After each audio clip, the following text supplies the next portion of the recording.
Hello student, welcome once again SDSVM online class पढ़ा। आज हम लोग ऑनलाइन क्लास में class 6 chapter 3 getting to know plants.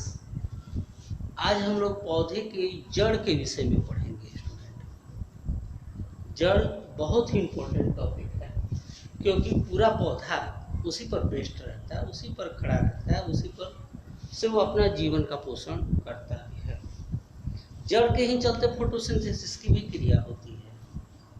The process by which green plants are make their food with the help of raw material such as carbon dioxide, water and mineral, and trapping sunlight to the stomata, and they have make the process to make their food such as a glucose and release energy, that is the form of glucose is the energy, and release oxygen in the atmosphere. Carbon dioxide लेता है और oxygen को छोड़ देता है और glucose को अपनी जैविक क्रियाओं में यूटिलाइज करता है। तो सबसे पहली बात कि वो कहाँ से स्टार्ट करता है, तो जड़ से ही स्टार्ट करता है। जड़ क्या है, रूट क्या है? तो the part of the plant, the part of the plant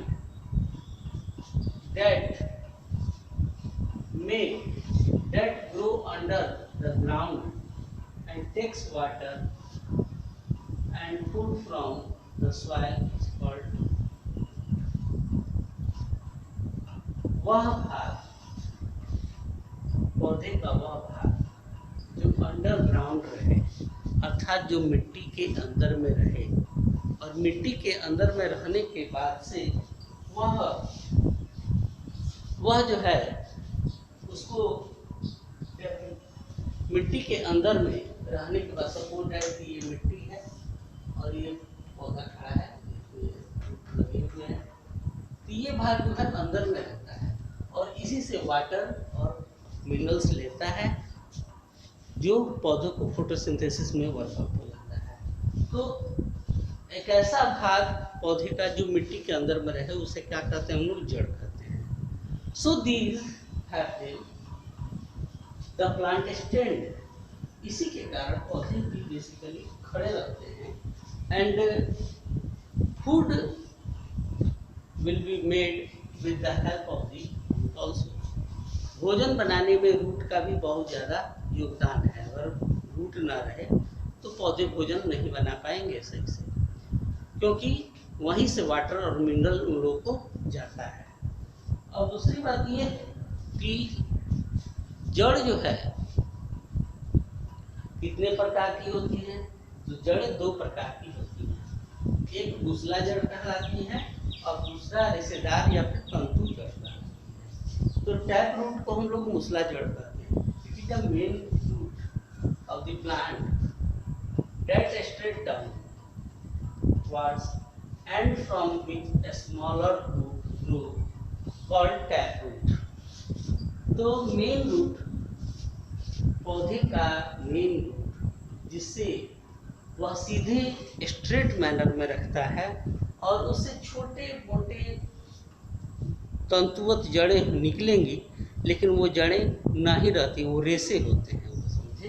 तो उन रेशों का काम है वाटर और मिनरल को मेन जड़ को दे देना।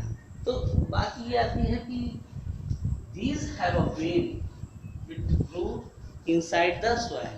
ये जो है मिट्टी के अंदर में जा करके और मिट्टी में ही विकास करता है। जैसे अब गाजर का एग्जांपल लिया जाए, फिर टर्निप सलजम का एग्जांपल लिया जाए, तो ये सब कुछ ऐसे पौधे हैं, तो इनकी जो ये मिट्टी के अंदर में जा करके अपने रूट को ये डेवलप करते हैं और फिर उन्हीं के माध्यम से अपने आप को खड़े रहते हैं। उन लोगों का हम जड़ भी खाते हैं। अब स्टूडेंट, बात आती है फाइब्रस रूट के लिए। फाइब्रस रूट को हम लोग तंतु जड़ कहते हैं। तंतु माने होता है रेशेदार।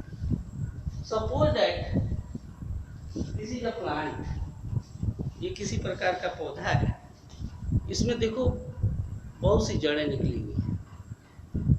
हाँ, बहुत सी छोटी छोटी सी जड़ें निकली हुई हैं, और ये सभी जड़ें, कोई इसमें मेन रूट नहीं है। टैप रूट में मेन रूट होता है, लेकिन फाइब्रस रूट में कोई भी मेन रूट नहीं है। ये सभी रूट एक बराबर ही है। तुम लोगों को दिख भी रहा होगा वीडियो में। तो इसमें कोई भी जड़ें मेन जड़ नहीं है।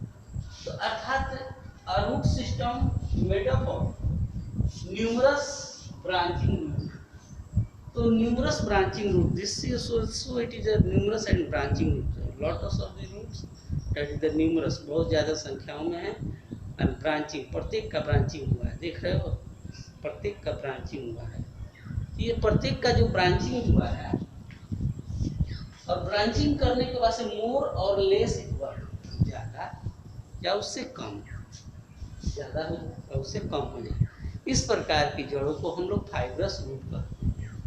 अब धान की खेती करते हैं हम लोग, चाहे मक्के की खेती करते हैं, चाहे प्याज की खेती करते हैं, तो इन सबों में बेसिकली फाइब्रस रूट ही मौजूद होती है। और वही फाइब्रस रूट जो है पाई जाती है। बांस भी प्लांट है। स्टूडेंट, बहुत से स्टूडेंट होते हैं बैम्बू को ट्री बता देते हैं, नहीं, bamboo is also a plant because it all the parts have a green and it's all the part it is a considered is in the plant. इसके सभी भाग प्लांट के जैसे होते हैं, पौधे के जैसे होते हैं, लेकिन ये ऊंचा होता है। लेकिन ये क्या है, ये भी एक पौधा ही है, और ये भी किसके अंतर्गत आता है, फाइब्रस रूट के अंतर्गत आता है। तो स्टूडेंट, आज की वीडियो में इतना ही। हाँ, नेक्स्ट वीडियो में हम लोग थोड़ा सा ट्रांसपिरेशन और फ्लावर के विषय में डिस्कस करेंगे। Thanks, have a nice day.